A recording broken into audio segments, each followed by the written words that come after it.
So when people ask me, how did I become a humanitarian aid worker? I usually say it's a combination of my academic experience and some dogged determination. What's also true, but what I verbalize much less, is that I also have a deeply ingrained need to care for other people. And so this work is more historically an extension of who I am rather than a job per se. So caring for me started very early in life. My younger brother Stephen contracted meningitis and from that has severe disabilities. So growing up, I was very deeply attuned to his needs and very, very close to his suffering on a daily basis. So as you can imagine, it became quite normal for me to be in this kind of environment from quite a young age. And so it's little surprise then that I did end up as a humanitarian aid worker and supporting crises across the world, natural disasters in Sri Lanka and Haiti, and also responses to conflicts such as in Iraq and in Jordan. So when I really reflect on my time working in the sector, I feel I can really distill it down to 3 key feelings that I had over my time, my many years in the sector. The first one is that I felt very overwhelmed most of the time, because as referred to by Sander, we as a humanitarian sector are responding to urgent needs all the time. People who are fleeing conflict and really going through really tragic circumstances. It's urgency, urgency, urgency. And this means that organizations are in crisis mode much of the time, in my experience. And in parallel to that, you then have staff who are operating in crisis mode. And as I like to say, or maybe people have said it before, stressed people stress people. And so it becomes this really toxic environment of, you see bullying, you see harassment, you see poor management practices. And this is really indicative of this really toxic environment of stress. It wasn't unusual for me to see colleagues screaming at each other across the office or another colleague smashing their phone after a really hard day in the field. The second aspect that I felt quite often was real frustration. Because within the sector, as mentioned, the needs are huge and the resources are not so huge. So we have this inherent imbalance, which is always there between the needs, so the needs of people who desperately require support, and then on the other hand, the resources that organizations have or don't have to be able to fully respond to those needs. And for me personally, that was a really hard thing to come to terms with, that, for example, in one of our programs, we had dozens of children on the waiting list for really urgent support in the Middle East. And to kind of go home at night and to know that they actually couldn't receive the support that they need because we as an organization, we had some gaps or other organizations just couldn't take them in. That on a kind of existential level was quite hard to reconcile. And finally, I also felt very isolated, especially as the years went on in my work in the sector.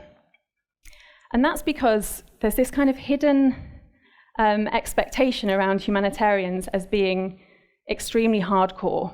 And, it's very machismo, like we can do anything, we don't need to take a break, we're unbreakable. And I felt this both from my own individual perspective. So for example, when I was in Jordan, I was physically assaulted and it was a really tough time for me, but no one really knew it was a tough time for me because I was like, I'm fine, getting on with things. And I didn't allow myself the time I actually needed to recover from that incident. So I think that just goes to show we can actually be our own worst enemies in terms of getting ourselves the support we need. On the other hand, I think organizations in the sector also somehow share this understanding. I recently saw a job advertisement which listed in the essential criteria that staff should be stress resistant. So if anyone knows anyone who's stress resistant, I would love to meet them and hear their superpower because, as we all know, this isn't true and this doesn't exist. So on both levels, both within the aid worker themselves, but also in the organizational culture, it's this expectation that from day one, you just get on with it, no questions asked. So as you might imagine, many years of this kind of building up definitely took its toll. And when I really reflect on it, I started off so energized with purpose when I began this work, so aligned with what I wanted to do with my life. And then over the years, I found myself become very cynical, very disconnected, and quite depressed.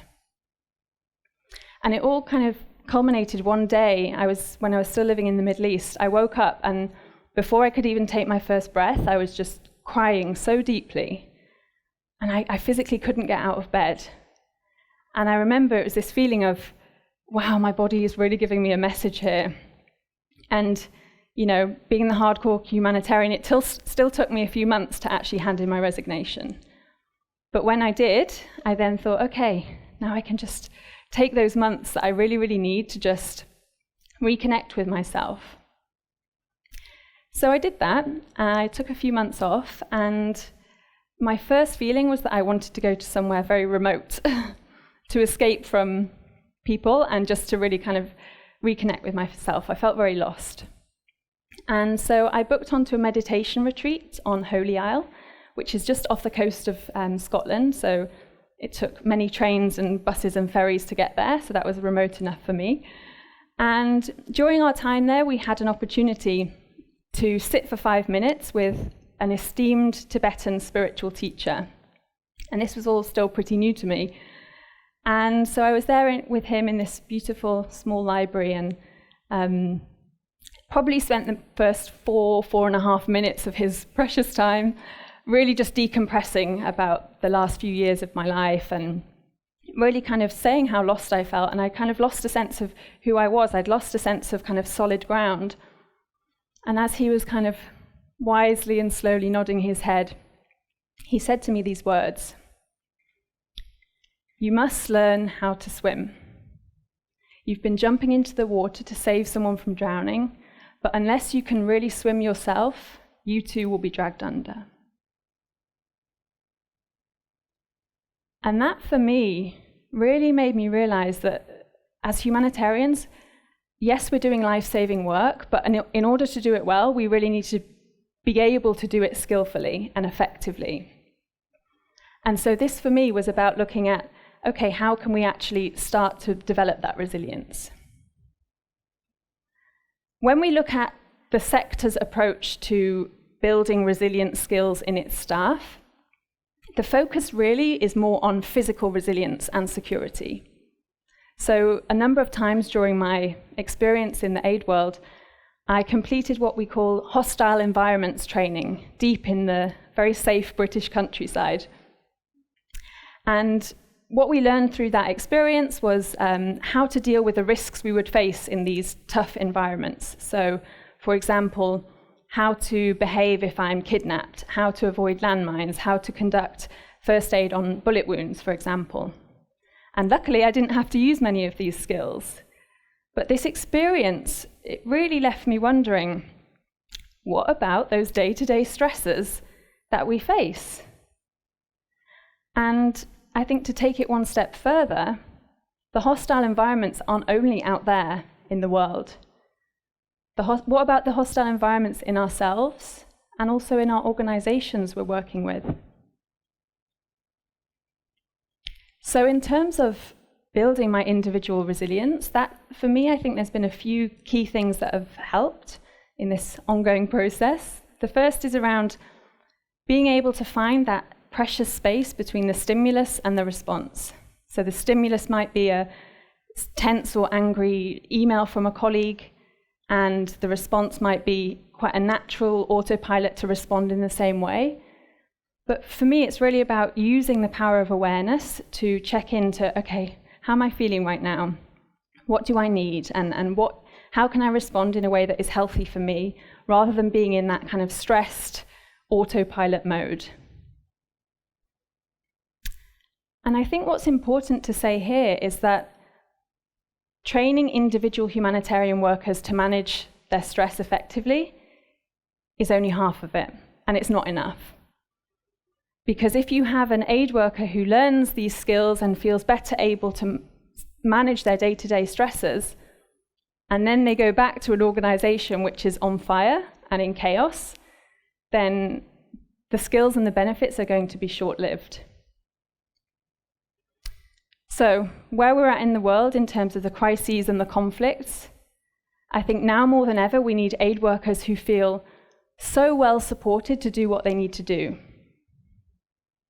What I really hope for is to see more compassionate humanitarian organizational cultures, which rather than focusing on how much we are doing, they focus on how we are doing. Thank you.